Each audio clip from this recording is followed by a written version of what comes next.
pemenangan Gubernur dan Wakil Gubernur Aceh Muzakir Manaf atau Mu'alim Fatullah atau Dekfat nomor urut 2 dan Wali Kota Wakil Wali Kota Iliza Sa'aduddin Jamal dan Afdal Khalilullah nomor urut 1 pemilihan umum Kepala Daerah serentak 2024 melakukan kampanye on the road di kawasan Kota Banda Aceh. Mengatasnamakan Samarata Aceh atau Sahabat Mu'alim Dekfat menuju rakyat Aceh sejahtera diketuai oleh Togam berinisiatif melaksanakan kampanye on the road. Sekitar 1.000 lembar selebaran paslon Cagup Cawagup dan paslon Wali Kota Wakil Wali Kota dibagikan kepada masyarakat. Ada beberapa titik yang menjadi sasaran pembagian selebaran, di antaranya di kawasan Jalan Diponegoro, Bundaran Pelabuhan Ulele, dan penutup di kawasan Tugu 0 km Banda Aceh. Togam menjelaskan aksi ini dianggap efektif untuk memberikan informasi kepada masyarakat. Sini kasih. Kami harapkan juga kepada seluruh koordinator kabupaten kota untuk melakukan konsolidasi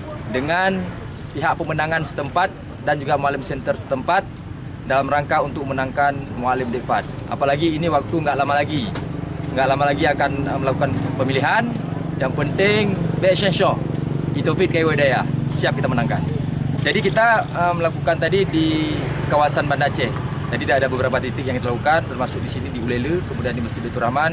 Nanti sebentar lagi kita akan ke kilometer 0 dan juga selama ini telah kita lakukan penyebaran brosur di beberapa tempat di Kota Banda Aceh.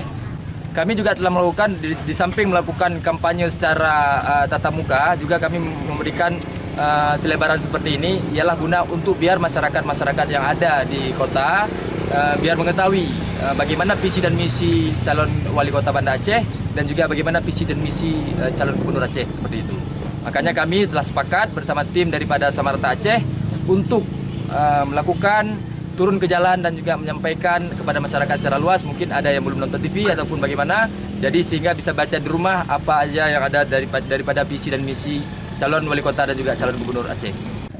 Togam menambahkan, selain di Banda Aceh, Samarata juga telah terbentuk di 22 kabupaten di kota lain di Aceh untuk memenangkan paslon Gubernur dan Wakil Gubernur Aceh 2024, Muzakir Manaf dan Fatullah pada Pilkada serentak tanggal 27 November mendatang. Dari Banda Aceh, Lala Nurmala melaporkan untuk Puja TV.